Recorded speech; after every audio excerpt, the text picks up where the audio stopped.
Mari kita sambut Linda Gozali selaku produser.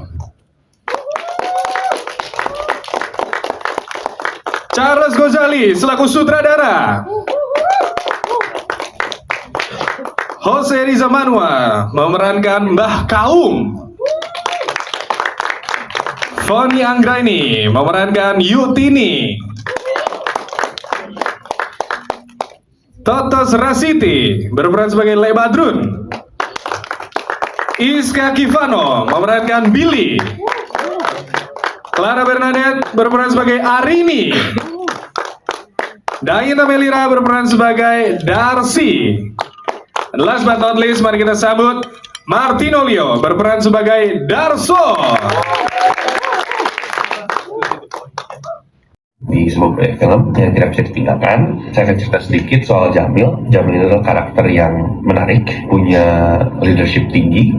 Sebenarnya kalau dilihat mungkin warga desa banyak memandang dia sebelah mata karena mungkin dia bukan sosok yang kayak tegap dan jagoan gitu, enggak gitu, tapi karena dia mungkin friendly sama semuanya, dia tipe seorang teman gitu di desa itu. Tapi dia punya tanggung jawab yang besar karena Jamil ini adalah tempat dimana sebenarnya orang-orang warga desa itu kalau ada apa harusnya lapor ke dia, dan karena mungkin dia tidak terlihat seperti seorang hero gitu, orang banyak warga desa bilang Jamil mah gitu, tapi sebenarnya Jamil itu sangat bisa diandalkan. Dan Jamil itu seorang petugas desa yang memang punya keingintahuan yang tinggi, dan dia itu punya misi di mana dia mau mencari tahu apa penyebab kekacauan di desa itu, di desa dia. Selama saya syuting, proses sangat menyenangkan dengan teman-teman cast yang luar biasa semua, dan Leo yang luar biasa memerankan Bargendongnya. Di direct sama Charles Gozali for the first time. Akhirnya selama ini memang pengen banget bisa mencoba di direct sama Charles ya. Itu sangat menyenangkan. Pak Charles really know what he wants, and Pak Charles setiap ke direct itu benar-benar detail dan benar-benar clear. Jadi selama direct itu proses sangat menyenangkan.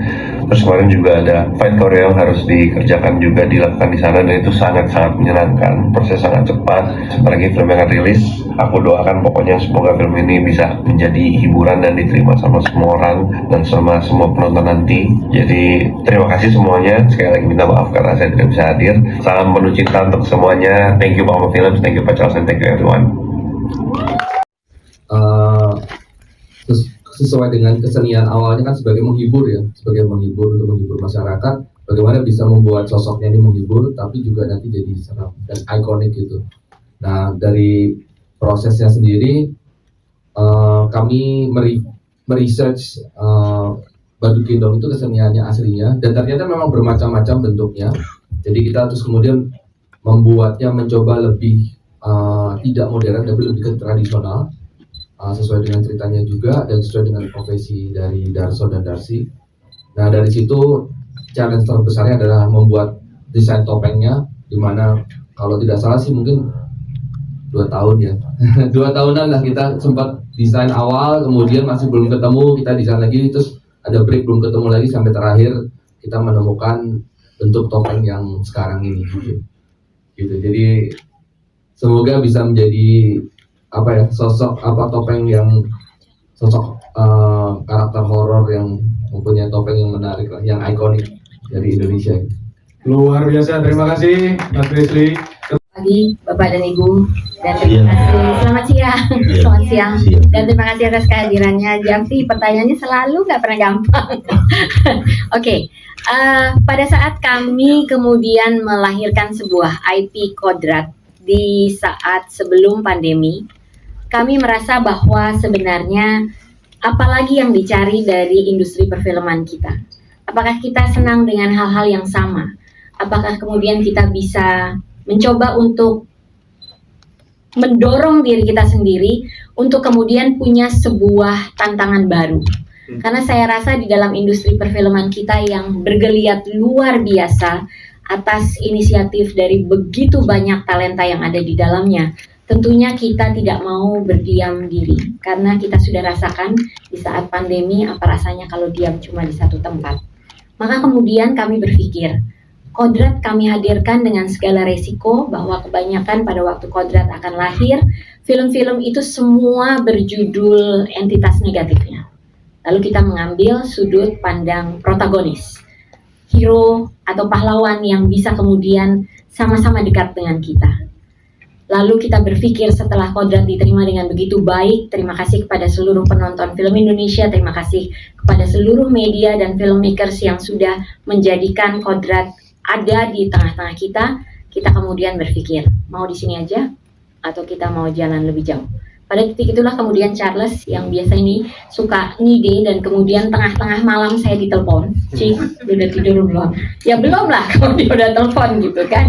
Saya cuma bilang, CG, kenapa, ada apa lagi? Dia bilang, gue resah nih, masa kita cuma sampai di titik Kodrat aja.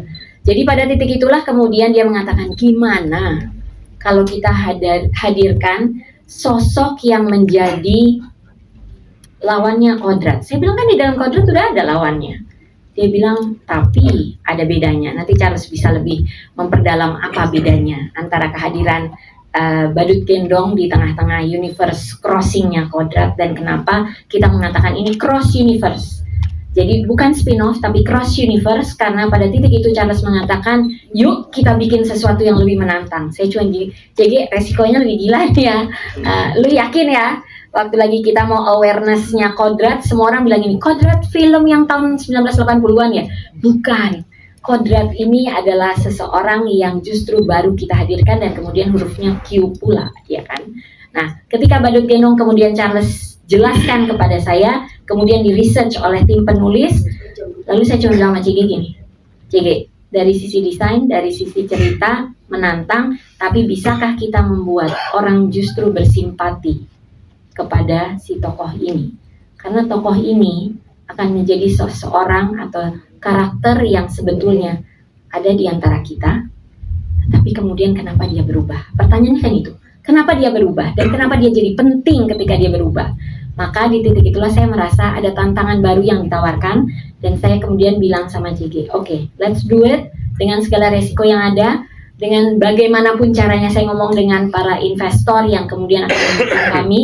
Tapi ketika by the time mereka terima skenarionya, memang itu adalah salah satu titik penentuan bahwa kemudian kita bisa menghadirkan, kita mampu, kita punya talentanya. Maka tinggal bagaimana kita kemudian bisa menghadirkan Badut Gendong ini di tengah teman-teman dengan dukungan, dengan doa, dengan deg-degan. Terus terang saya nggak bisa tidur kemarin malam, bangun tidur terus. Tapi ada rasa bahwa ya ini momennya, ini saatnya. Karena justru di industri kita, di saat dia mulai capek, di saat dia mulai kayaknya kok horornya gitu-gitu aja ya, justru kami hadirkan Badut Gendong. Saya cukup yakin tidak ada yang kebetulan, segala sesuatu sudah diatur dari yang atas, maka kami berada di sini untuk mengikhlaskan Badut Gendong hadir di tengah-tengah teman-teman sekalian. Silakan. Badut Gendong lahir sebagai bentuk oposisi dari Kodrat, karena memang kami berusaha menyiapkan semesta Kodrat agar kemudian dia berkembang. Dan jika di trilogi Kodrat, Ustadz Kodrat melawan entitas iblis, yang tentunya kalau kita bicara dari sudut pandang Kodrat sebagai seorang ustadz, iblis berarti gelap, hitam, dan Kodrat itu dengan agamanya berarti putih. Hitam dan putih itu kan jelas. Nah, jadi kemudian apa yang bisa hadir setelah trilogi Kodrat tapi punya daya tarik yang tidak kalah menariknya dengan kekuatan atau entitas jahat di trilogi Kodrat. Nah, yang kami hadirkan sekarang adalah entitas jahat baru, tetapi ini datang dari sebuah kisah perlawanan dari Wong Kalahan, dari banyak kaum minoritas yang sebetulnya berjuang melawan takdir, berjuang melawan ketidakadilan, berjuang akan kehidupan dan penderitaan yang terus datang menderas seperti tiada ada hentinya. Dan pada saat yang dia miliki hanya dirinya dengan kesederhanaan bersama istrinya, yang terjadi kemudian itu pun diambil, itu pun dipisahkan, sehingga kemudian di saat itu dia berkata, cukup. Wong Kalahan yang kali ini memilih untuk kemudian bahkan melawan maut sekalipun jika itu ingin memisahkan dia dengan orang yang dia sayangi. Jadi setelah trilogi Kodrat nanti di Badut Gendong 2, Kodrat akan menghadapi lawan yang tidak hitam putih, lawan yang sangat abu-abu, lawan yang punya latar belakang bahkan mirip dengan dirinya. Dan di situ akan ada pertanyaan, sanggupkah dia, tegakah dia untuk kemudian menyelesaikan musuh dan entitas jahat ini yang sebetulnya punya Jadi Badut Gendong adalah sebuah horor yang bisa dibilang mungkin berusaha menghadirkan sebuah subgenre baru, tragic romance. Jadi di tengah gore, seram, akan ada emosi yang kemudian datang, dan semoga ini bisa membawa pembaruan baru di subgenre di genre horor di industri film Indonesia. Saya jawab adalah hasil dari beberapa kali kami melakukan screening atau tes screening. Di tengah banyak adegan gore, di tengah banyak adegan yang bloody, di tengah banyak keseraman dan kekerasan yang ada, tapi mayoritas dari komen yang paling banyak keluar dari teman-teman yang sudah menonton mengatakan filmnya sangat emosional. Jadi itu yang kami sekarang coba hadirkan, sesuatu yang beda, sesuatu yang emosional dari sebuah genre horor.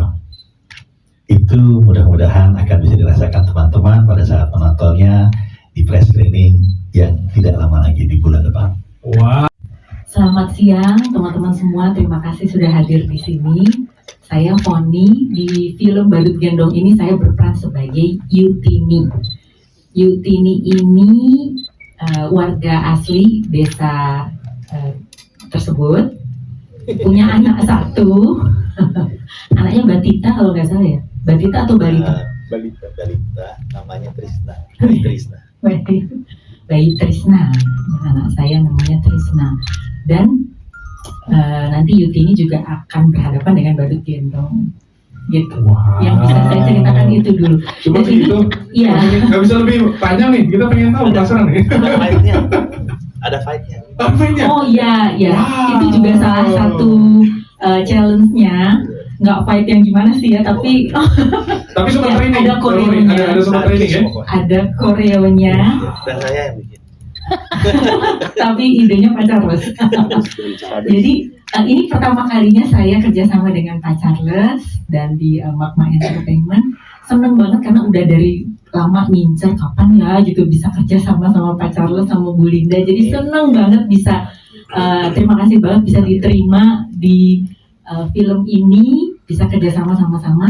Dan yang menarik adalah ketika di set Pak Charles tuh nyontohin gitu, mau nyontohin langsung. Jadi sayanya ngerasa safe gitu. Oh, sutradaranya aja nyontohin gitu, nggak cuman merintah aja gitu ya, tapi benar-benar nyobain, nyontohin, sehingga saya oh kayaknya bisa nih gitu, kayaknya aman nih gitu. Karena lumayan tuh ya, kini pulang dari syuting besok ada yang biru gitu, seminggu hilangnya. Wow. Tapi seneng banget. Dedikasi dan Selamat siang semuanya teman-teman wartawan, teman-teman cast, teman-teman produser dan sutradara, terima kasih. Saya juga nggak cuma kamu, saya ngincar Pak Charles juga ya waktu zamannya Potter, bisa incar nih orang ini. Gitu. Ternyata benar di calling film yang sangat serius ya, film sangat serius. Terus saya harus tidak boleh melucu sama sekali. Situasi aja yang membuat sebetulnya kondisi situasi yang membuat itu menjadi lucu di balik ketegangan yang ada, dan saya senang melakukan itu meskipun babak belur sih syutingnya. Sumpah babak belur. Merayap dan sebagainya. Mungkin nonton aja nanti bagaimana penderitaan saya, bagaimana nanti Anda mengasihani saya. Itu nanti bisa dilihat di film panjangnya. Dan saya memerankan Le Badrun. Le Badrun itu pengusaha di desa itu, pengusaha pokoknya warung, ada jualan warung dan sebagainya. Terus yang menariknya justru Le Badrun itu pandai sekali memanfaatkan atau mengeksploitasi si Badut Gendong ini untuk dijadikan sebagai bahan untuk bisa menghasilkan uang. Dimanfaatkan untuk itu. Makanya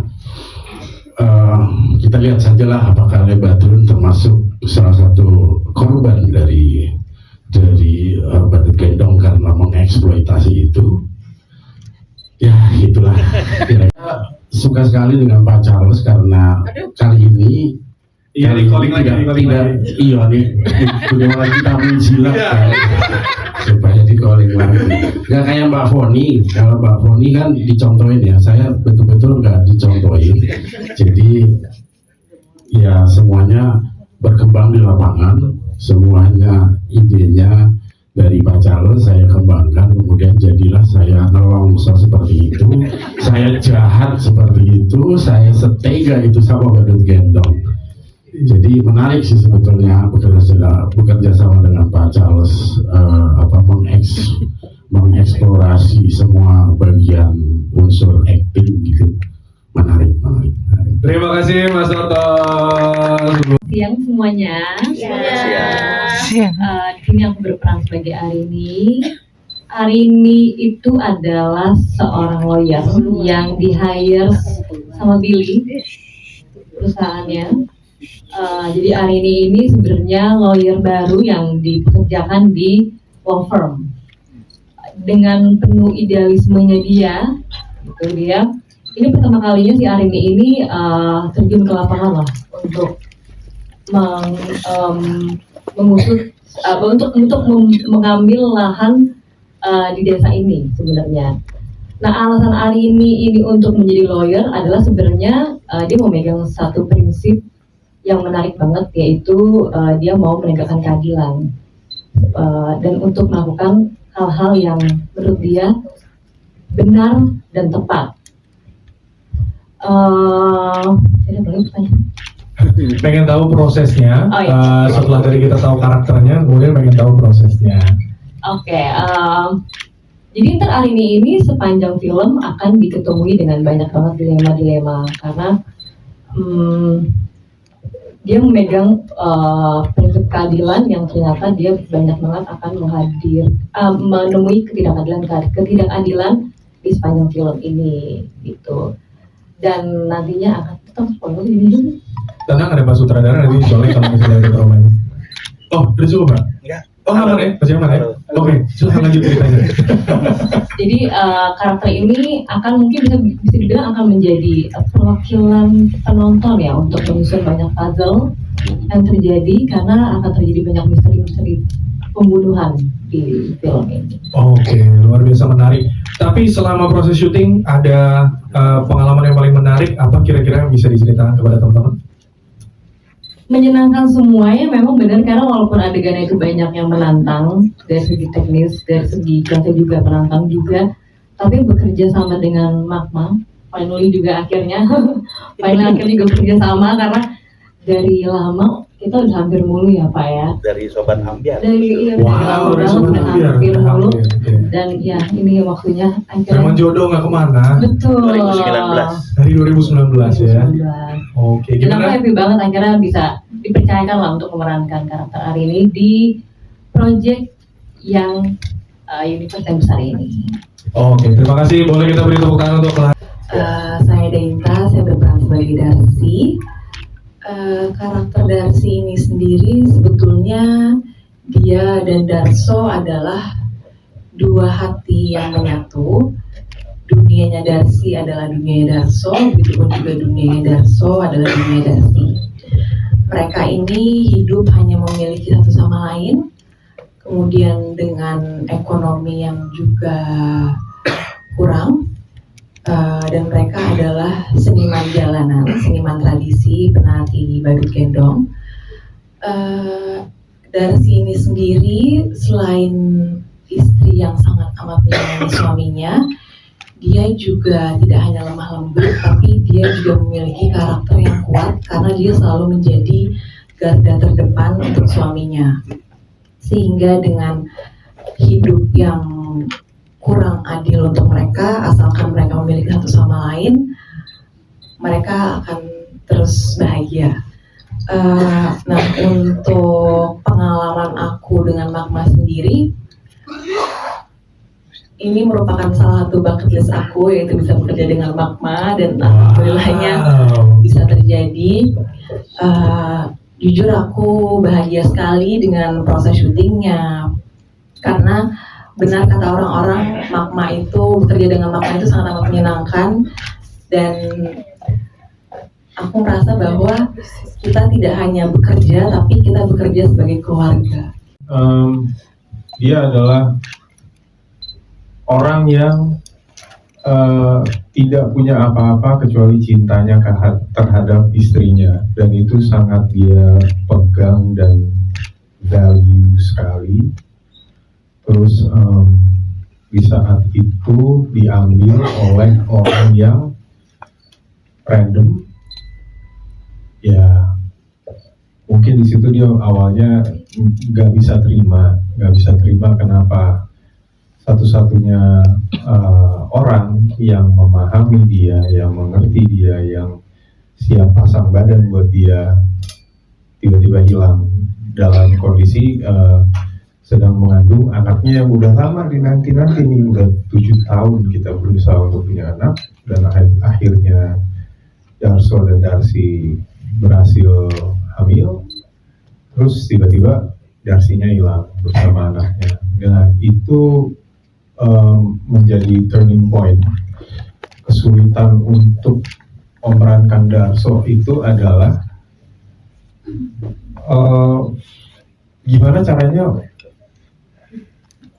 bisa memerankan sebuah peran yang penuh dengan dendam, penuh dengan kekecewaan, tetapi tetap ngalah dan bisa nge-grab simpati para penonton, sehingga mungkin di saat dia melakukan hal-hal yang di luar norma-norma yang ada, orang nontonnya juga jadinya maklum gitu. Oh ya, pantas. Itu challenge terbesarnya. Kalau untuk soal actionnya, udahlah percaya aja sama Pak Cegi, karena ya itu tadi sama persis yang Mbak Foni bilang, kalau misalnya kita nggak pede, Pak Cegi akan datang dan praktekin buat kita. Setelah Pak Cegi praktekin, oh ya udah aman, ayo gitu. Tentu kita jadi penasaran ya, Leo ini kan bukan pertama kali Leo bareng sama. Pertama, ingat banget kita waktu itu lokasinya itu di daerah Gading Serpong. Ini lagi syuting judul Tumbal Darah dalam set studio. Terus tiba-tiba Pak Cegi, gue ada judul satu lagi nih. Apa judulnya? Ntar dulu, nggak bisa. Nggak lama kemudian, Mas Imron datang. Kamu nanti cerita. Oh oke. Nggak lama kemudian, Pak Yono masuk lagi. Ada cerita nih. Nanti kamu coba aja. Oke. Ayo. Tapi pas bergendong jadi, Pak Cegi bilang, kita coba sama yang lain dulu ya. Ya udah, nggak apa-apa. Jelek banget gak tuh? Udah diceritain, kita tunggu-tunggu, tiba-tiba 3 orang tuh nyamperin ya, yang nyamperin 3 orang tuh. Udah gitu ya udah, kita coba sama yang lain, dan yang ditawarin teman-teman gue juga. Ya, dan dia curhatnya ke gue juga gitu. Mas, aku dapat ini nih. Oh, ya udah ambil. Lu harus ngerasain syuting sama Magma. Sumpah, gue happy buat tuh. Kalau bisa lu ini, lu ambil. Gak pede Mas, ya udah deh, aku mundur aja. Lah, lu gimana gitu? Ujung-ujungnya balik lagi.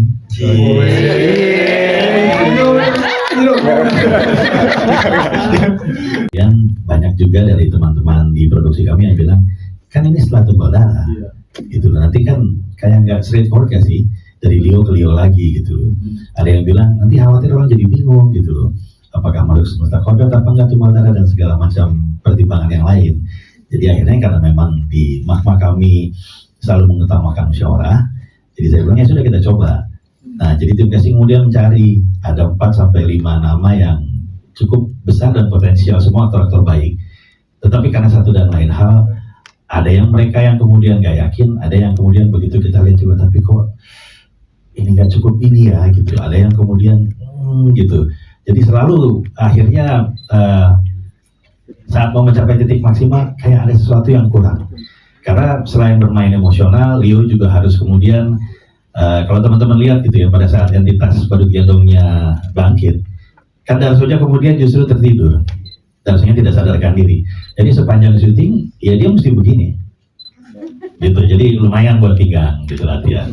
Lalu kemudian ada adegan action, sehingga kemudian pada saat berkelahi dia harus berkelahi dengan mata sebisa mungkin terlihat tertutup. Kadang-kadang mungkin dia harus ngintip ya, karena pergerakannya kan kemana-mana gitu. Tapi ya ada juga yang kemudian kita bilang ya percaya aja pokoknya 1, 2, 3 nanti yang main yang satu lagi gitu yang ngincar gitu. Jadi kerjasama itu kemudian juga harus terjadi dengan baik. Jadi banyak elemen yang kemudian begitu disatukan, kok balik-balik lagi ke bapak satu ini yang sudah memenangkan 3 Piala Citra gitu. Kalau dipegangin jangan banyak ya. Pulang. Iya, jadi akhirnya memang rasanya memang jodoh ya. Kan orang suka bilang peran akan memanggil pemainnya sendiri gitu. Karena kalau dilihat pemain-pemain yang hadir di sini semua rata-rata punya kekuatan dalam memainkan peran karakter atau watak. Saya percaya bahwa jika kami memilih pemain yang tepat, itu 50% pekerjaan di lapangan itu sudah kami lakukan gitu loh. Jadi bahkan kalau kayak tadi Mas Totos bilang, kadang saya suka melepas karena buat saya pemain ini justru akan membawa nyawa nanti ke karakter, ke peran yang kami tulis. Gitu. Jadi dan bukan cuma semua dari kami ya, ada juga yang kemudian merasa nggak yakin dan mundur gitu loh.